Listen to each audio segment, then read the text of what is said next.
Andriamatoa, misy tramway mandalo iny tompoko. Ahoana moa fandehana eto Belzika momba n'ireny tramway ireny? Ny tram zany a dia karazana fitaterana eto Belzika ary izy io zany a dia misy foana isaky ny 10 minitra izy zany dia mandalo mandeha amin'ny circuit maromaro zany a eto Belzika. Ary izy io zany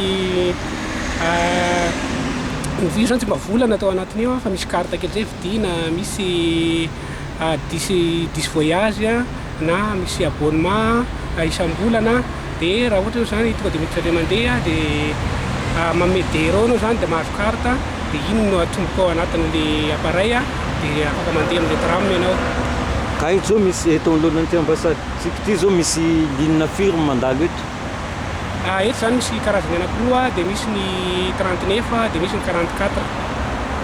Dia lava be ve le lalana alehany sa ahoana?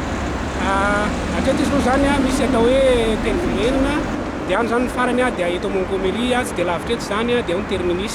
Dia avy eo zany ny olona afaka mandeha indray métro na misy bus koa zany ahafahan'ny olona miampita koa mandray ligne hafa arak'izay tiany aleha. Dia mbola misy tram hafa koa mbola azon'ny olona tohizana zany ahafahany mandeha amin'ny circuit amin'izay toerana alehany. Ary mandeha inona moa izy io mampandeha an'izy io e? Io zany dia mandeha courant izy io fa zareo zany efa manana courant matanjaka be avy amin'ilay resaka hoe nucléaire. Dia misy zavatra be dia be zany ampiasan'izy io dia mandeha courant io dia force be zany courant mandeha amin'io dia zay foana ny andehanany.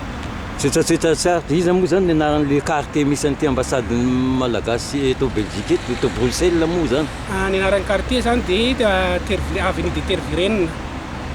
Ny numéro an'ny ambasaditsika zany dia 176. Ka eto zao mahita sainam-pirenena asa Tunisiana izy io dia ana ahoana quartier ny ambasady nga izy ity? Zany hoe mifanila zany ny ambasadin'ny Madagasikara sy ny Tunisia dia Pologne zany manaraka azy eo ambany eo. Saotra indrindra tompoko.